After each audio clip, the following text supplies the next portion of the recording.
हरि ओम श्री कृष्णाय नमः। नारायणाय नमः। माधवाय नमः। गोविंदाय नमः। ऋषिकेशाय नमः। हे प्रभु। तो आज हम श्री विष्णु पुराण का 15वां अध्याय पढ़ेंगे। इसमें प्रचेताओं का मरीषा नामक कन्या के साथ विवाह, दक्ष प्रजापति की उत्पत्ति एवं दक्ष की 60 कन्याओं के वंश का वर्णन हम जानेंगे। श्री पराशर उवाच। तपचरत्सु पृथ्वीं प्रचेतः सुमहीरुहाः रक्ष्यमाणामाव ब्रुवर् बभूवाथ प्रजाक्षयः नाशकन्मरुतो वातु व्रतं खमभवत् द्रुमैः 10 वर्ष सहस्राणि न शेकुः चेष्टितुं प्रजा।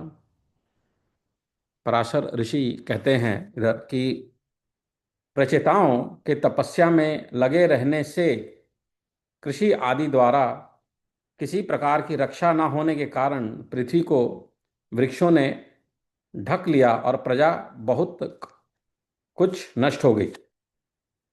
प्रचेताओं के तपस्या में लगे रहने से किसी प्रकार की रक्षा न होने के कारण पृथ्वी को वृक्षों ने ढक लिया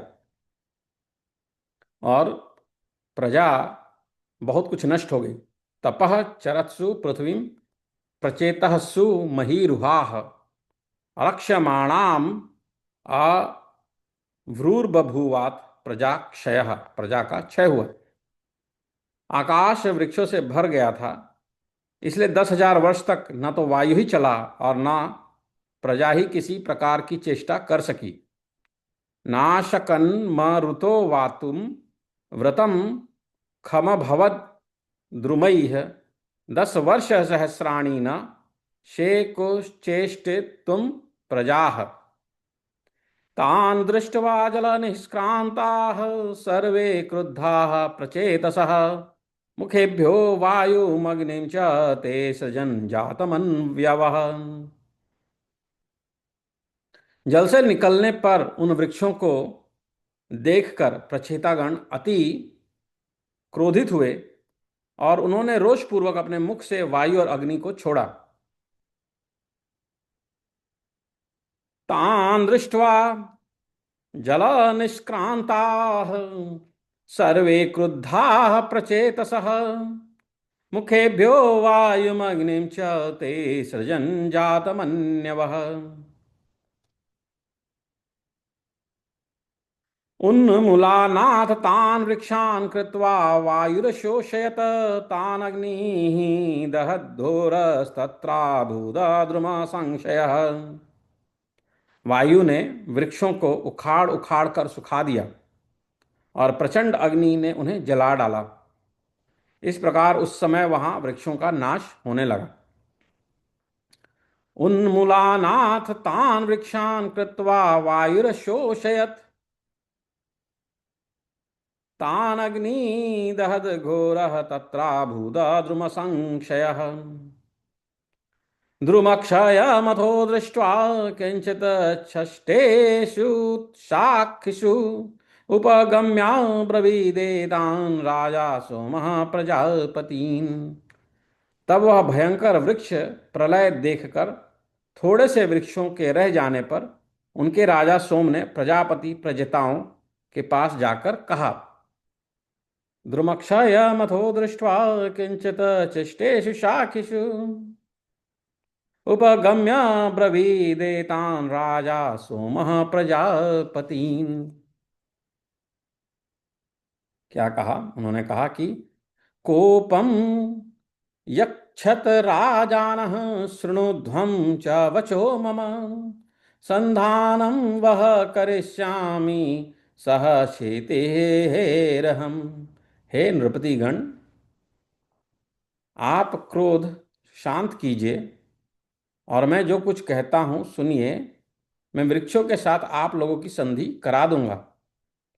कोपम यक्षत राजानः शृणुध्वं च वचो मम। कोपम यक्षत राजानः शृणुध्वं च वचो मम संधानं वह करिष्यामि सह क्षेत्रुहैरहम्। वृक्षों से उत्पन्न हुई इस सुंदर वर्ण वाली रत्न स्वरूपा कन्या का मैंने पहले से ही भविष्य को जानकर अपनी अमृतमय किरणों से पालन पोषण किया। रत्नभूता च कन्येयं वार्ष्णेयी वरवर्णिनी भविष्य जानता पूर्वं मया गोभिः विवर्धिता। मारिषा नाम नाम्नैषा वृक्षाणामिति निर्मिता भार्यावोस्तु महाभागा ध्रुवं वंश विवर्धिनी। वृक्षों की यह कन्या मरीषा नाम से प्रसिद्ध है। यह महाभागा इसलिए ही उत्पन्न की गई है कि निश्चय ही तुम्हारे वंश को बढ़ाने वाली तुम्हारी भार्या हो। मारिषा नाम नाम एषा वृक्षाणामिति निर्मिता भार्या वो अस्तु महाभागा ध्रुवं वंश विवर्धिनी। युष्माकं तेजसोर्धेन मम चार्धेन तेजसः अस्यामुत्पश्यते विद्वान् दक्षो नाम प्रजापतिः। मेरे और तुम लोगों के आधे आधे तेज से इसके परम विद्वान दक्ष नामक प्रजापति उत्पन्न होगा। युष्माकं तेजसोर्धेन मम चार्धेन तेजसः अस्यामुत्पत्स्यते विद्वान् दक्षो नाम प्रजापति। तो दक्ष नामक प्रजापति उत्पन्न होगा। वह तुम लोगों के तेज के सहित मेरे अंश से युक्त होकर अपने तेज के कारण अग्नि के समान होगा और प्रजा की खूब वृद्धि करेगा। मम चांशेन संयुक्तो युष्मितो युष्मितेजो मयेन वै तेजसाग्नि समो भूयः प्रजा संवर्धयिष्यति। प्रजा का संवर्धन करेगा, प्रजा बढ़ाएगा।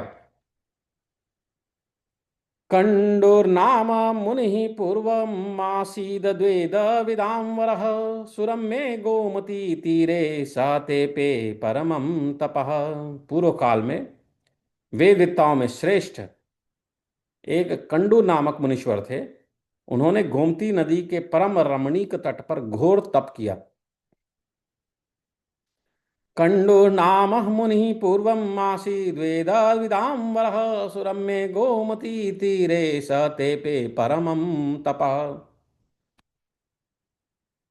तक्षोभाय सुरेन्द्रेण प्रम्लोचाख्यावराप्सराः प्रयुक्ता शोभयामास तम ऋषिं सा शुचि स्मिता। तब इंद्र ने उन्हें तपोभ्रष्ट करने के लिए प्रमलोचा नाम की उत्तम अप्सरा को नियुक्त किया। उस मंजूहासिनी ने उन ऋषि श्रेष्ठ को विचलित कर दिया। तक्षोभाय सुरेन्द्रेण प्रम्लोचाख्या वराप्सरा प्रयुक्ता शोभयामास तम ऋषिं सा शुचि स्मिता। शोभितः स तया सार्धं वर्षाणामधिकं शतम् अतिष्ठन् मंदर द्रोण्यां विषयासक्तमानसः। उसके द्वारा शुद्ध होकर वे 100 से भी अधिक वर्ष तक विषयासक्त चित्त से मंदराचल में कंदरा में रहे। शोभितः स तया सार्धं वर्षणामधिकं शतम् अतिष्ठन् मंदर द्रोण्यां विषयासक्तमानसः। तम सा प्राह महाभाग गन्तुमिच्छाम्यहं दिवं प्रसाद सुमुखो ब्रह्मन्ननुज्ञां दातुर्मर्हसि। तब हे महाभाग, एक दिन उस अप्सरा ने कंडू ऋषि से कहा, हे ब्रह्मन, अब मैं स्वर्ग लोक को जाना चाहती हूँ, आप प्रसन्नतापूर्वक मुझे आज्ञा दीजिए। तम सा प्राह महाभाग गन्तुमिच्छाम्यहं दिवं प्रसाद सुमुखो ब्रह्मन् अनुज्ञां दातुमर्हसि। तो मुझे आज्ञा दीजिए। तयेव मुक्तः स मुनि तस्यामासक्त मानसा दिनानि कतिचित् भद्रे स्थीयतामित्यभाषत। उसके ऐसा कहने पर उसमें आसक्त चित्त हुए मुनि ने कहा कि भद्रे, अभी कुछ दिन और रहो। तय्येव मुक्तः स मुनिः तस्यामासक्तमानसः दिनानि कतिचित् भद्रे स्थीयतामित्यभासत स्थीयतामित्यभासत। उनके ऐसा कहने पर उस सुंदरी ने महात्मा कंडू के साथ अगले 100 वर्ष तक और रहकर नाना प्रकार के भोग भोगे।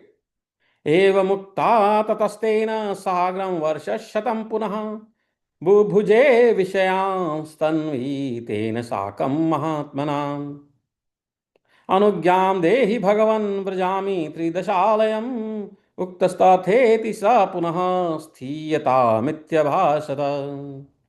तब भी उसके यह पूछने पर कि भगवान मुझे स्वर्गलोक को जाने की आज्ञा दीजिए, ऋषि ने यही कहा कि अभी और ठहरो। पुनर्गते वर्षशते साधिके सा शुभाननायामित्याह दिवं ब्रह्मन् प्रणयस्मित् शोभनम्। तदनंतर 100 वर्ष से कुछ अधिक बीत जाने पर उस सुमुखी ने प्रणय युक्त मुस्कान से सुशोभित वचनों से फिर कहा, ब्रह्मन अब मैं स्वर्ग को जाती हूं। उक्तस्तस उक्तः तयैवं स मुनिरूपगुह्यात् क्षणाम इहासतां क्षणं शुभ्रूम चिरकालम गमिष्यसि। यह सुनकर मुनि ने उस विशालाक्षी को आलिंगन कर कहा, अई शुभ्रू, अब तो तू बहुत दिनों के लिए चली जाएगी, इसलिए क्षण भर तो और ठहर। सा क्रीडमाना सुश्रोणी सह तेनर्षिणा पुनः शतद्वयं किंचित ददूनम वर्षाणामन्वतिष्ठत। तब वह सुश्रोणी सुंदर कमर वाली उस ऋषि के साथ क्रीड़ा करती हुई 200 वर्ष से कुछ कम और रही। स क्रीडमाना सुश्रोणी सह तेनर्षिणा पुनः शतद्वयं किंचित ददूनम वर्षणामन्वतिष्ठत। गमनाय महाभाग देवराज निवेशनम प्रोक्तस्तया तन्व्या स्थीयतामित्यभाषत। हे महाभाग, इस प्रकार जब जब वह सुंदरी देवलोक को जाने के लिए कहती, तभी तभी कंडू ऋषि उससे यही कह दे कि अभी और ठहर जा। गमनाय महाभाग देवराज निवेशनम प्रोक्तः तया तन्व्या स्थीयतामित्यभाषत। तस्य शाप भयाद्भीता दाक्षिण्येन च दक्षिणा प्रोक्ता प्रणयभंगार्ति वेदिनी न जहौ मुनि। मुनि के इस प्रकार कहने पर प्रणय भंग की पीड़ा को जानने वाली उस दक्षिणा ने अपने दाक्षिण्यवश तथा मुनि के शाप से भयभीत होकर उन्हें न छोड़ा। तस्य शाप भयाद्भीता दाक्षिण्येन च दक्षिणा प्रोक्ता प्रणय भंगार्ति वेदिनी न जहौ मुनिम। तया च रमतस्तस्य परमार्शे हर्निशं नवम नवमभूत् प्रेम मन्मथाविष्टचेतसः। तथा उन महर्षि महोदय का भी काम आसक्त चित्त से उसके साथ अहर्निश रमण करते करते उसमें नित्य नूतन प्रेम बढ़ता गया। तस्या च रमतस्तस्य परमर्षेर्हर्निशं नवम नवमभूत् प्रेम मन्मथाविष्टचेतसः। एक दिन वे मुनिवर बड़ी शीघ्रता से अपनी कुटी से निकले। उनके निकलते समय वह सुंदरी बोली, आप कहाँ जाते हैं? एतदातु त्वरायुक्तो निश्चकामोट जान्मुनिः निष्क्रामन्तं च कुत्रेति गम्यते प्राहसा शुभा। एतदातु त्वरायुक्तो निश्चक्रामोट जान्मुनिः निष्क्रामन्तं च कुत्रेति गम्यते प्राहसा शुभा। सा शुभ सा शुभा इत्युक्तः स तया प्राह परिवृत्तमहः शुभे संध्योपास्तिं करिष्यामि क्रियालोपोन्यथा भवेत्। उसके इस प्रकार पूछने पर मुनि ने कहा कि हे शुभे, दिन अस्त हो चुका है, इसलिए मैं संध्योपासना करूंगा, नहीं तो नित्य क्रिया नष्ट हो जाएगी। इत्युक्तः स तया प्राह परिवृत्तमहः शुभे संध्योपास्तिं करिष्यामि क्रियालोपोन्यथा भवेत्। ततः प्राहस्य सुदती तं सा प्राह महामुनिं, किमद्य सर्वधर्मज्ञ परिवृत्तमहस्तव। तब उस सुंदर दांतों वाली ने उन मुनीश्वर से हंसकर कहा, हे सर्वधर्मज्ञ, क्या आज ही आपका दिन अस्त हुआ है? ततः प्रहस्य सुदती तम सा प्राह महामुनिम किमद्य सर्वधर्मज्ञ परिवृत्त महस्तव बहूनां विप्रवर्षाणां परिवृत्त महस्तव गतमेतेन्न गतमेतन्न कुरुते विस्मयं कस्य कथ्यताम्। हे विप्र, अनेकों वर्षों के पश्चात आज आपका दिन अस्त हुआ है, इससे कहिए किसको आश्चर्य न होगा। मुनि उवाच, मुनि ने कहा, प्रातः तो मागधा भद्रे नदी तीरे मिदम शुभम मया दृष्टासि तन्वंगी प्रविष्टासि ममाश्रमम् इयं च वर्तते संध्या परिणाममहर्गतम् उपहास किमर्थोऽयं सद्भाव कथ्यतां मम। मुनि ने कहा कि नदी के सुंदर तट पर तुम आज सवेरे ही तो आई हो। मुझे भली प्रकार स्मरण है, मैंने आज ही तुमको अपने आश्रम में प्रवेश करते देखा था। अब दिन के समाप्त होने पर यह संध्या काल हुआ है, फिर सच तो कहो, ऐसा उपहास क्यों करती हो?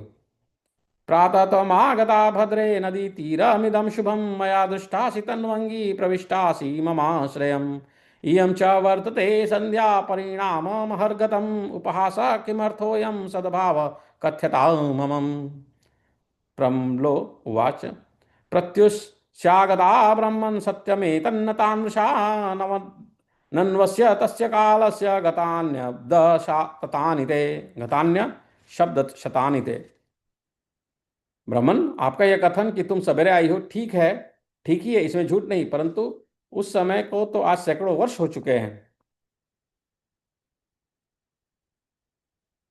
प्रत्युष्यागता ब्रह्मन् सत्यमेतन्न तन्मृषा नन्वस्य तस्य कालस्य गतान्य दशतानि ते। सोमोवाच, ततः स साध्वसो विप्रस्तां पप्रच्छायते क्षणां कथ्यतां भीरुकः कालः त्वया मे रमतः सह। सोम ने कहा, तब उन विप्रवर उस विशालाक्षों से कुछ घबराकर पूछा, अरे भीरु, ठीक ठीक बता, तेरे साथ रमण करते हुए कितना समय बीत गया? ततः स साधसो विप्रस्तां प्रक्षायते क्षणां कथ्यतां भीरुकः कालस्त्वया मे रमतः सह। त्वया मे रमता सह कथ्यतां भीरुकः कालः त्वया। कितने बरस हो गए, कितना समय हो गया? प्रम्लोच वाच, सप्तोत्तराण्यतीतानि नववर्षतानि ते मासास षट् तथैवान्य समातीतं दिनत्रयम्। अब तो 900 वर्ष बीत गए, 6 महीने और 3 दिन और भी बीत चुके हैं। सप्तोत्तराण्यतीतानि नववर्ष शतानि ते मासास षट् तथैवान्य समतीतं दिनत्रयम्। ऋषि उवाच,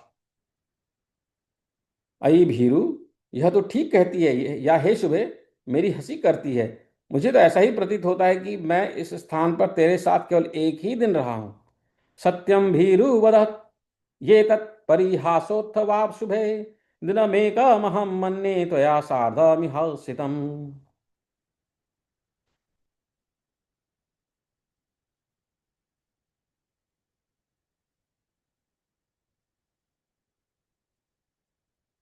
तो आगे एक विवरण आया था 22वें श्लोक में कि तस्य शाप भयाद भीता दाक्षिण्येन च दक्षिणा प्रोक्ता प्रणयभंगार्ति वेदिनी न जहौ मुनिम। मुनि के इस प्रकार कहने पर प्रणय भंग की पीड़ा को जानने वाली उस दक्षिणा ने अपने दाक्षिण्यवश तथा मुनि के शाप से भयभीत होकर उन्हें नहीं छोड़ा। तो उसके विषय में कहा जाता है कि दक्षिणा नायिका का लक्षण इस प्रकार कहा है, दक्षिणा नायिका का लक्षण इस प्रकार कहा गया है कि या गौरवम भयम प्रेम सद्भावम पूर्व नायके न मुंचत तन मुंचत्यन्य शक्तापि सा ज्ञेया दक्षिणा बुधैः। अन्य नायक में आसक्त रहते हुए भी जो अपने पूर्व नायक के गौरव भय प्रेम और सद्भाव के कारण न छोड़ती हो, उसे दक्षिणा जानना चाहिए। दक्षिणा के गुण को दाक्षिण्य कहते हैं। अन्य नायक में आसक्त रहते हुए भी जो अपने पूर्व नायक को गौरव भय प्रेम और सद्भाव के कारण नहीं छोड़ती हो, उसे दक्षिणा जानना चाहिए। दक्षिणा के गुण को दाक्षिण्य कहते हैं।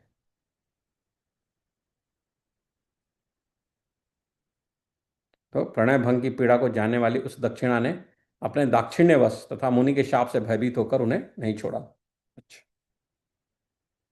प्रमलोच उवाच, तो 34वां श्लोक है इसमें। प्रमलोचा कहती हैं कि वदिष्याम्यनृतं ब्रह्मन् कथमत्र तवान्तिके विशेषेणाद्य भवता पृष्ठा मार्गानुवर्तिनाम्। हे ब्राह्मण, आपके निकट में झूठ कैसे बोल सकती हूँ, और फिर विशेषतया उस समय जबकि आज आप अपने धर्म मार्ग का अनुसरण करने में तत्पर होकर मुझसे पूछ रहे हैं। वदिष्याम्यनृतं ब्रह्मन् कथमत्र तवान्तिके विशेषणाद्य भवता पृष्ठा मार्गानुवर्तिनाम्। सोम उवाच, सोम ने कहा सोम ने कहा कि हे राजकुमारी, उसके ये सत्य वचन सुनकर मुनि ने मुझे धिक्कार है, मुझे धिक्कार है ऐसा कहकर स्वयं ही अपने आप को बहुत कुछ भला बुरा कहा। निशम्य तद्वचः सत्यम स मुनि नृप नंदना धिग धिग धिंग धिग धिंग मामित्यतीवेत्थं निंदितात्मानमात्मना। निशम्य तद्वचः सत्यम स मुनि नृप नंदना धिग धिग मामित्यतीवेत्थं निन्दात्मानमात्मना। मुनि उवाच, तपांसि मम नष्टानि हतं ब्रह्म विदां धनं हतो विवेककेनापि योषिन्मोहाय निर्मिता। ओ, मेरा तप नष्ट हो गया, जो ब्रह्मवेत्ताओं का धन था वह लुट गया और विवेक बुद्धि मारी गई। अहो, स्त्री को तो किसी ने मोह उपजाने के लिए ही रचा है, स्त्री को मोह उपजाने के लिए ही रचा है। तपांसि मम नष्टानि हतं ब्रह्म विदां धनं हतो विवेकः केनापि योषिन्मोहाय निर्मिता। उर्मिषट्कातिगं ब्रह्म ज्ञेयमात्मा जयेन मे मतिरेषा हृता येन अधिकतं कामं महाग्रहम्। मुझे अपने मन को जीतकर शहो उर्मियों से अतीत परब्रह्म जानना चाहिए, जिसने मेरी इस प्रकार की बुद्धि को नष्ट कर दिया। उस कामरूपी महाग्रह को धिक्कार है। उर्मियाँ क्या है? क्षुधा, पिपासा, लोभ, मोह, जरा और मृत्यु। छह उर्मियाँ हैं। छह उर्मियाँ हैं: क्षुधा, पिपासा, लोभ, मोह, जरा और मृत्यु। मुझे अपने मन को जीतकर छहों उर्मियों से अतीत परब्रह्म को जानना चाहिए, जिसने मेरी इस प्रकार की बुद्धि को नष्ट कर दिया। उस काम रूपी महाग्रह को धिक्कार है। उर्मी षट्कादिगम उर्मी षट्कादिगम ब्रह्म ज्ञेयमात्मा जयेन मे मतिरेषा हृता येन धिक्तम कामम महाग्रहम। धिक्तम कामम महाग्रहम। व्रतानि वेद विद्याप्ति कारण्याखिलानि च नरक ग्राम मार्गेण संगेनापहृतानि मे। नरक ग्राम के मार्ग रूप इस स्त्री के संग से वेद वैद्य भगवान की प्राप्ति के कारण रूप मेरे समस्त व्रत नष्ट हो गए। व्रतानि वेद विद्याप्ति कारण्याखिलानि च नरक ग्राम मार्गेण संगेनापहृतानि मे। इस प्रकार उन धर्मज्ञ मुनिवर ने अपने आप ही अपनी निंदा करते हुए वहां बैठी हुई उस अप्सरा से कहा, विनिन्नद्येत्थं स धर्मज्ञ स्वयमात्मानममात्मना तामस तामप्सरसमासीनामिदं वचनमब्रवीत्। गच्छ पापे यथा कामं यत् कार्यं यत् तत्कृतं त्वया देवराजस्य मत्क्षोभं कुर्वन्त्या भावचेष्टितैः। अरे पापिनी, अब तेरा जहां इच्छा हो चली जा। तूने अपने भाव भंगी से मुझे मोहित करके इंद्र का जो कार्य था वह पूरा कर लिया। गच्छ पापे यथा कामं यत् कार्यं तत्कृतं त्वया देवराजस्य मत्क्षोभं कुर्वन्त्या भावचेष्टितैः। मैं अपने क्रोध से प्रज्वलित हुए अग्नि द्वारा तुझे भस्म नहीं करता हूं, क्योंकि सज्जनों की मित्रता सात पग साथ रहने से ही जाती है, और मैं तो इतने दिन तेरे साथ निवास कर चुका हूं। मैं अपने क्रोध से प्रज्वलित हुए अग्नि द्वारा तुझे भस्म नहीं करता, क्योंकि सज्जनों की मित्रता सात पग साथ रहने से ही जाती है, और मैं तो इतने दिन तेरे साथ निवास कर चुका हूं। न त्वाम करोम्यहम भस्म क्रोधति व्रेण वहनिना सताम सप्त पदम मैत्रम शितोहम त्वया सह। अथवा इसमें तेरा दोष भी क्या है जो मैं तुझ पर क्रोध करूं? दोष तो सारा मेरा ही है, क्योंकि मैं बड़ा ही अजितेंद्रिय हूं। अथवा तव को दोषः किं वा कुप्याम्यहं तव, ममैव दोषो नितरां येनाहं जितेन्द्रियः। अथवा तव को दोषः किं वा कुप्याम्यहं तव, ममैव दोषो नितरां येनाहं जितेन्द्रियः।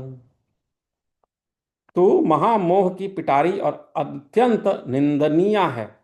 हाय, तूने इंद्र के स्वार्थ के लिए मेरी तपस्या नष्ट कर दी, तुझे धिक्कार है।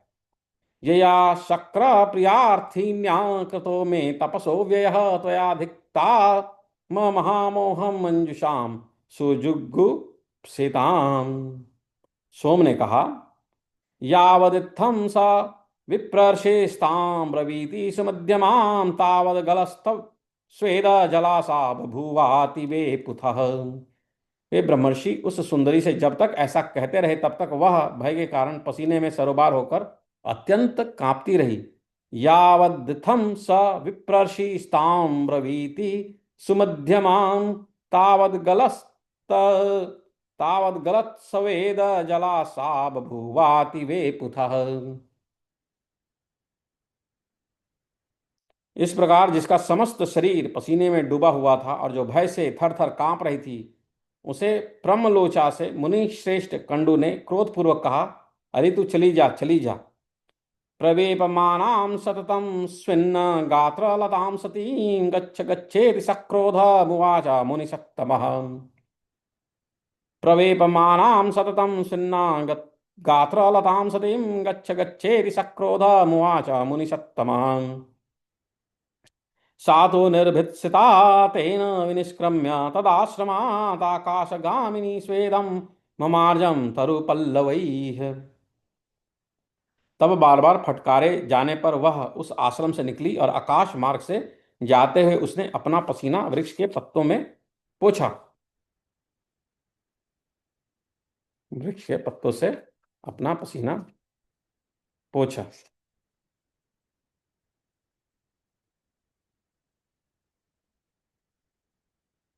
निर्मार्जमाना गात्राणि गलत स्वेद जलानि वै वृक्षाद वृक्षम ययौ बाला तद गारुण पल्लवैः। वह बाला वृक्षों के नवीन लाल लाल पत्तों से अपने पसीने से तर शरीर को पोंछती हुई एक वृक्ष के दूसरे वृक्ष पर चलती गई, एक वृक्ष से दूसरे वृक्ष पर चलती गई। निर्मार्जमान गात्राणि गलत स्वेद जलानि वै वृक्षाद वृक्षम ययौ बाला तद्ग्रारुणा पल्लवैः। निर्मार्जमान गात्राणि गलत स्वेद जलानि वै वृक्षाद वृक्षम ययौ बाला तदग्रारुण पल्लवैः। ऋषीणां यस्तदा गर्भस्तस्या देहे समाहितः निर्जगाम सरोमाञ्च स्वदेरूपी तद तदंगतः। ऋषीणा यस्तदा गर्भस्तस्या देहे समाहिता निर्जगाम सरोमाञ्च स्वेदरूपी तदंगतः। उस समय ऋषि ने उसके शरीर में जो गर्भ स्थापित किया था वह भी रोमांच से निकलते हुए पसीने के रूप में उसके शरीर से बाहर निकल आया। ऋषिणा यस्तदा गर्भस्तया देहे समाहिता निर्जगाम सरोमांच स्वेदरूपी तदंगतः। तम वृक्षा जगृहुर्गर्भमेकं चक्रे तु मारुतः मया चाप्ययिता गोभिः स तदा ववृधैः शनैः। उस गर्भ को वृक्षों ने ग्रहण कर लिया, उसे वायु ने एकत्रित कर दिया और मैं अपनी किरणों से उसे पोषित करने लगा। इससे वह धीरे धीरे बढ़ गया। तम वृक्षा जगृहुर्गर्भम मेकम चक्रे तु मारुता मया चाप्ययितो गोभिः स तदा ववृधैः शनैः। वृक्षाग्र से उत्पन्न हुई वह मारिशा नाम की सुमुखी कन्या तुम्हें वृक्षगण समर्पण करेंगे, अतः अब यह क्रोध शांत करो। वृक्षाग्र, वृक्ष के अग्रभाग से, वृक्षाग्र से उत्पन्न हुई वह मारिशा नाम की सुमुखी कन्या तुम्हें वृक्षगण समर्पण करेंगे, अतः अब यह क्रोध शांत करो। इस प्रकार वृक्षों से उत्पन्न हुई वह कन्या प्रमलोचा की पुत्री है तथा कंडू मुनि की, मेरी और वायु की भी संतान है। वृक्षाग्र गर्भ संभूता मारिशाख्या वरानना तां प्रदास्यन्ति वो वृक्षः कोप एषा प्रशाम्यताम् कंडोरापत्यमेवं सा वृक्षेभ्यश्च समुद्गता ममापत्यम तथा वायो प्रमलोचा तनयाश्च सा। श्री पराशर उवाच। पराशर ऋषि कहे कि स चापि भगवान कंडुः क्षीणे तपसि सत्तमा पुरुषोक्तमाख्यम मैत्रेय विष्णोरायतनम ययौ। हे मैत्रेय, तब यह सोचकर कि प्रचेतागण योग भ्रष्ट की कन्या होने से मरीषा को अग्राह्य न समझें, सोमदेव ने कहा, साधु श्रेष्ठ भगवान कंडू भी तप के क्षीण हो जाने से पुरुषोत्तम क्षेत्र नामक भगवान विष्णु की निवास भूमि को गए, और पुत्रों हे राजपुत्रों, वहां वे महायोगी एकनिष्ठ होकर एकाग्रचित से ब्रह्म पार मंत्र का जप करते हुए ऊर्ध्वराहु रहकर श्री विष्णु भगवान की आराधना करने लगे। सचापि भगवान कंडू क्षीणे तपसि सत्तमा पुरुषोक्तमाख्यम मैत्रेय विष्णोरायत्तनम ययौ तत्रैका तत्रैकाग्रमतेर्भूत्वा चक्राराधनम हरे ब्रह्मपारमयं कुर्वञ्च पमेकाग्रमानसः ऊर्ध्वबाहुर्महायोगी स्थितवासौ भूपनंदना। भूपनंदना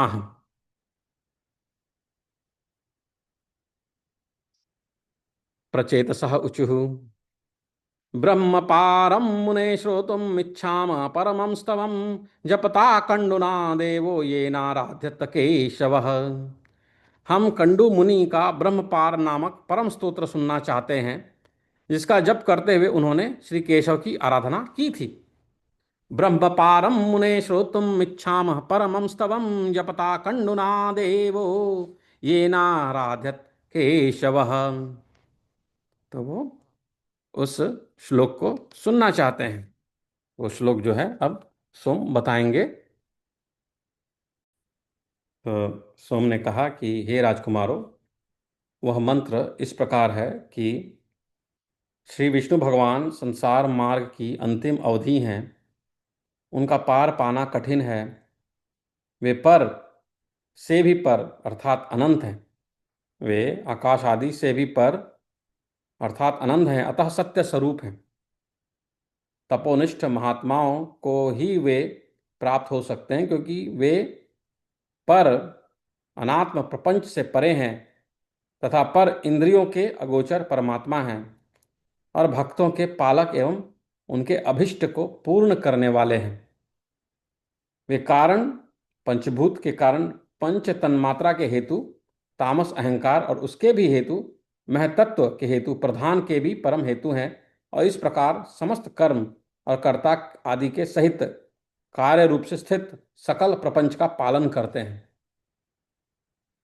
श्री भगवान विष्णु संसार सागर की अंतिम अवधि हैं, उनको पार पाना कठिन है, वे आकाश आदि से भी पर अतः सत्य स्वरूप हैं।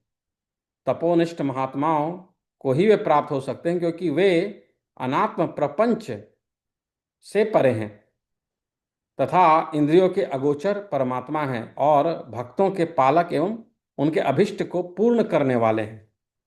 वे कारण के हेतु और उसके भी हेतु के भी परम हेतु हैं। वे पंचभूत के कारण पंच तन्मात्रा के हेतु, पंच तन्मात्रा के तामस अहंकार और उसके भी हेतु, उसके भी महतत्व और उसके भी प्रधान, उसके भी हेतु के भी परम हेतु हैं, और इस प्रकार समस्त कर्म और कर्ता आदि के सहित कार्य रूप से स्थित सकल प्रपंच का पालन करते हैं। ब्रह्म ही प्रभु हैं और ब्रह्म ही सर्व जीव रूप और ब्रह्म ही सकल प्रजा का पति रक्षक तथा अविनाशी हैं। वह ब्रह्म अव्यय नित्य और अजन्मा है तथा वही क्षय आदि समस्त विकारों से शून्य विष्णु है। क्योंकि वह अक्षर अज और नित्य ब्रह्म ही पुरुषोत्तम भगवान विष्णु है, इसलिए मेरे राग आदि दोष शांत हों। क्योंकि अक्षर अज और नित्य ब्रह्म ही पुरुषोत्तम भगवान विष्णु हैं, इसलिए उनका नित्य अनुरक्त भक्त होने के कारण मेरे राग आदि दोष शांत हो। पारम परम विष्णुरपार पारः पर परेभ्य परमार्थ रूपी स ब्रह्म पार पर पार भूतः पर पराणामपि पार पारः स कारणं कारणतस्तस्थोऽपि तस्यापि हेतु परहेतु हेतुः कार्येषु चैवं सह कर्म कर्तृरूपैरशेषैरवतीह सर्वम् ब्रह्मा प्रभुर्ब्रह्म स सर्वभूतो ब्रह्म प्रजानां पतिरुच्यतोऽसौ ब्रह्मा व्ययं नित्यमजं स विष्णुरपक्षयादेरखिलैरसङ्गी ब्रह्माक्षरमजं नित्यं यथासौ पुरुषोत्तमः तदा रागादयो दोषा प्रयान्तु प्रशमं मम पारं परं विष्णु पार पारः पर परेभ्य परमार्थरूपी स ब्रह्म पार पर पारभूतः पर पराणामपि पार पारः स कारणं कारणततोऽपि तस्यापि हेतु परहेतु हेतुः कार्येषु चैवं सह कर्म कर्तृरूपैरशेषैर्वतीह सर्वं ब्रह्म परभुर्ब्रह्म स सर्वभूतो ब्रह्म प्रजानां पतिरच्युतोऽसौ ब्रह्मा व्यजं नित्यमजं स विष्णु अपक्षयद्देरखिलैरसङ्गी ब्रह्माक्षरमजं नित्यं यथा स पुरुषोत्तमः तथा तथा रागादयो दोषा प्रयान्तु प्रशमं मम। इस ब्रह्मपार नामक परम स्तोत्र का जप करते हुए श्री केशव की आराधना करने से उन मुनीश्वर ने परम सिद्धि प्राप्त की। एतद ब्रह्म पराख्यम वै संस्तवम परमं जपन अवाप परमां सिद्धिं स तमाराध्य केशवम। जो पुरुष इस स्तव को नित्य प्रति पढ़ता या सुनता है वह काम आदि सकल दोषों से मुक्त होकर अपना मनोवांछित फल प्राप्त करता है। इमं स्तवम यह पठति शृणुयाद्वपि नित्यशः स काम दोष अखिलैर्मुक्तः प्राप्नोति वांछितम्। अब मैं तुम्हें यह बताता हूं कि यह मारिशा पूर्व जन्म में कौन थी। यह बता देने से तुम्हारे कार्य का गौरव सफल होगा अर्थात तुम प्रजावृद्धि में फल प्राप्त कर सकोगे। इयं यच मारिषा पूर्वं मासेद्या तां ब्रवीमि वः कार्य गौरवमते स्याः कथने फलदायि वः अपुत्रा प्रगियं विष्णुं मृते भर्तरि सत्तमा भूपपत्नी महाभागा तोषयामास भक्तितः। यह साध्वी अपने पूर्व जन्म में एक महारानी थी। पुत्रहीन अवस्था में ही पति के मर जाने पर इस महाभागा ने अपने भक्ति भाव से विष्णु भगवान की को संतुष्ट किया